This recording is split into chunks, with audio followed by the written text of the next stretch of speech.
Good afternoon, everyone.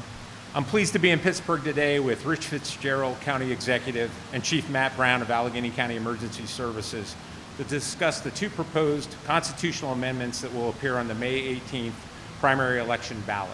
And I'd like to thank both gentlemen for the opportunity to be able to come here and speak to this.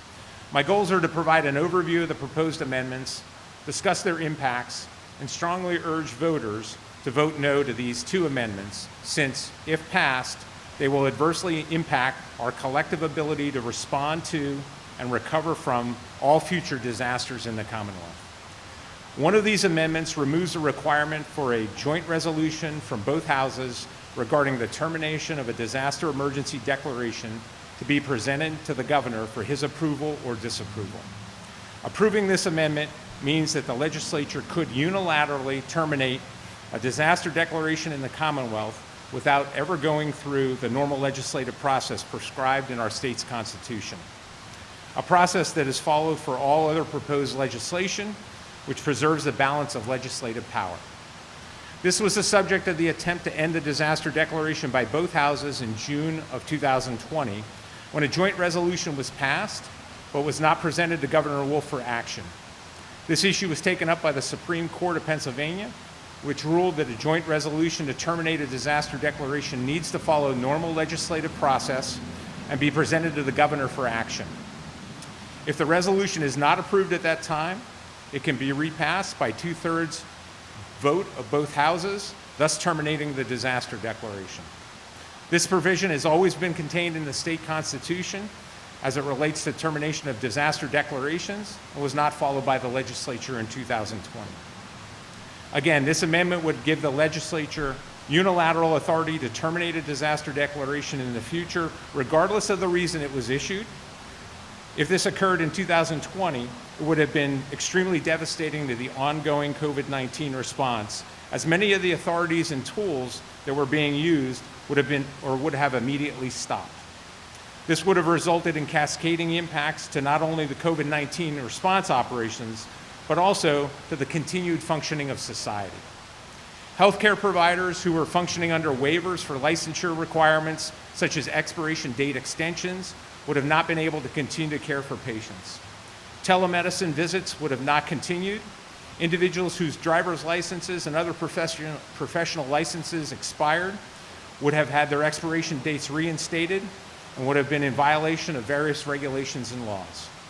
If passed, this amendment also poses significant challenges to the management of all future disasters in the Commonwealth, the overwhelming majority of which are related to natural or technical causes and have never been related to a human disease transmission until the COVID-19 pandemic.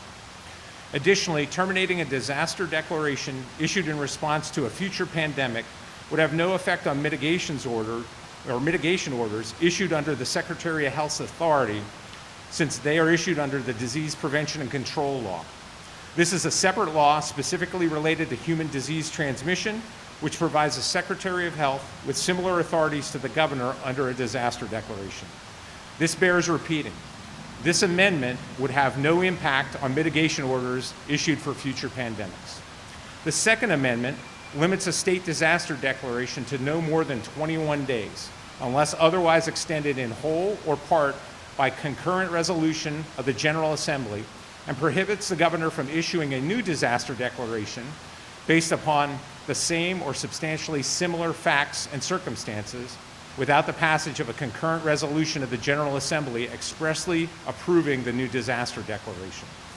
The current law permits disaster declarations to extend 90 days from the date of issuance, which has never been challenged previously and has worked well for every disaster declaration since being instituted in the 1970s. This longer declaration period permits continuity of response and recovery operations for disasters of higher magnitude, which have affected the state in the past, as well as future large-scale disasters that may occur due to evolving threats and hazards. This amendment is extremely problematic on multiple levels and interjects a number of unknowns that ultimately can impact the continuity of response and recovery operations, which are already dynamic and complex enough, without having additional uncertainty regarding whether we as emergency managers will have the necessary tools and mechanisms afforded us under a disaster declaration to support those individuals most impacted. By prematurely terminating a disaster declaration, we in essence signal to the federal government that the emergency or disaster, no matter what the cause, is under state control, at which time the federal government could rightfully end our disaster period. This could impact future federal funding for any ongoing response or recovery operations, which can total into millions of dollars, and the state would ultimately bear those costs. This also comes at a time when FEMA is urging states to take a more active and proactive role in leading disaster response operations and recovery operations, as their ability to continue to provide resources outside of financial support is limited due to the ever-increasing scale and magnitude of disasters facing the nation that stretch available resources from the national level.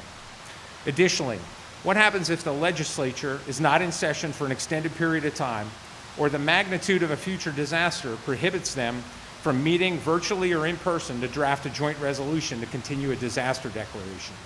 These are all plausible scenarios, and we should not be left to find out the impacts or what happens when they occur.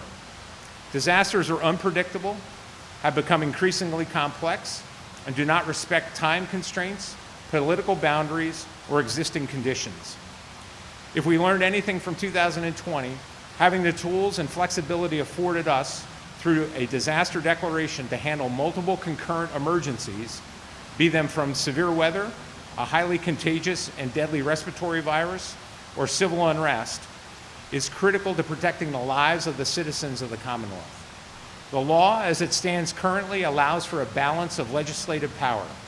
These amendments would significantly disrupt that historical balance at the potential detriment of those most affected by future disasters and interject politics farther into the process that should be as removed as possible from partisan politics for the benefit of all citizens in the Commonwealth. The bottom line is that voters are being led to believe that voting yes to these amendments is in their best interest and will prevent or significantly time limit any orders that are perceived as overly restrictive in response to future pandemics or other disasters. This is just not factual, and the voters deserve to hear the full story so they can make an informed decision when they go to the polls on May 9th or May 18th. Again, I urge voters to gain a better understanding of these two amendments and ultimately vote no to them on May 18th when they go to the polls. At this point in time, it's my pleasure to turn the podium over to Rich Fitzgerald, County Executive, to provide some comments from his perspective. Thank you, Mr. Secretary, and thank you for the work you and your entire administration under Governor Wolf have done over this last 14 months, almost 15 months now, to keep us safe. You know, there's an old line that says a camel was a horse that was designed by a committee. And for us to take away the power and authority of our medical experts, our emergency experts, and put it in the hands of a committee of 253 people to try to sit down and decide how to move forward on very complex and very difficult to determine emergencies that come about is not in the best interest of us and our families.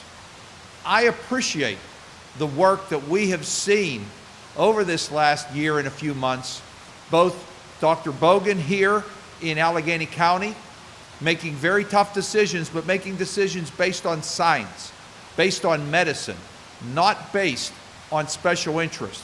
And I also appreciate the fact that our Department of Health at the state level, under Secretary Levine, and now, again, under Governor Wolf and his team, the work that they have continued to do, Secretary Allison and the work she's doing. And we've got to make sure that these folks who are science-based, making the best health determinations, are doing so in the best interest of the Commonwealth. All we need to do is go back in history. This is the first pandemic we have had in a century.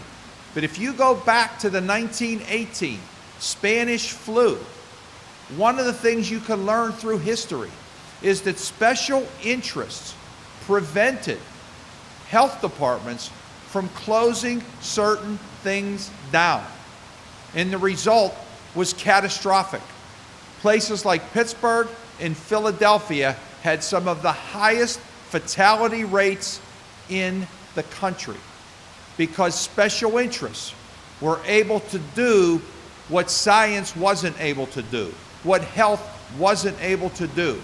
So we need to vote no on these referendums to make sure that our families and our communities are protected by the people who have been entrusted by the election that we have every 4 years when we pick a governor. Future governors, not just this governor, because by the time this is in effect, it'll be the next governor and governors in the future. But for our children and our grandchildren, we have got to vote no to make sure that the health professionals are making determinations in the best interest of all of us. So thank you. And now let me turn it over to somebody who's done a great job over this last year and a couple of months in getting the shots and the PPEs and the vaccination and organizing so many things. But he does it on so many emergencies and so many things that deal with public safety. And that's our head of emergency services, Chief Matt Brown. Chief? Thank you, Executive Fitzgerald, and thank you, Director Padfield. I'll keep my comments brief, but I do appreciate the opportunity to speak about this issue today. Speaking as an emergency manager representing Allegheny County, certainly Western Pennsylvania to some degree, and certainly the city of Pittsburgh, as we're great partners with them in times of emergency. We do not, as emergency managers, need other conditions or help, if you will, in tying our hands with mitigating, managing, responding to, planning for, and recovering from disasters. We need more help with that. There are times, as the director mentioned, that these incidents are rapidly evolving. Sometimes there are multiple incidents at a time. Speed is of the essence. We need to make fast decisions that are critical really to the safety of all of the residents within Allegheny County. I'm left to reflect to probably, other than the pandemic, our most recent capture of disaster declarations in Allegheny County was 2018 with the excessive flooding and the landslides. And I believe, with my recommendation, the county executive did declare, I think, 4 times in 2018 as a result of those weather events. Those are the greater majority of the disaster declarations that we get triggered. The real benefit to those was really how we could be perceived at the state level, how we could be perceived and evaluated at the federal level as to whether or not we were safe, that we were able to maintain and manage that incident. That is a big part of this disaster declaration. And that declaration needs to carry us through the full recovery mode, just as we are in this pandemic now. It can be very elongated. So again, we don't need further restrictions. We need further help with it to make sure that we can empower Title 35 to really help our first responders, our emergency managers, which is in this pandemic is every citizen, to be able to be efficient and effective at the responses that we're making for future emergencies. So I again agree with voting no to these 2 ballot injections in the upcoming election. Thank you for the opportunity to speak.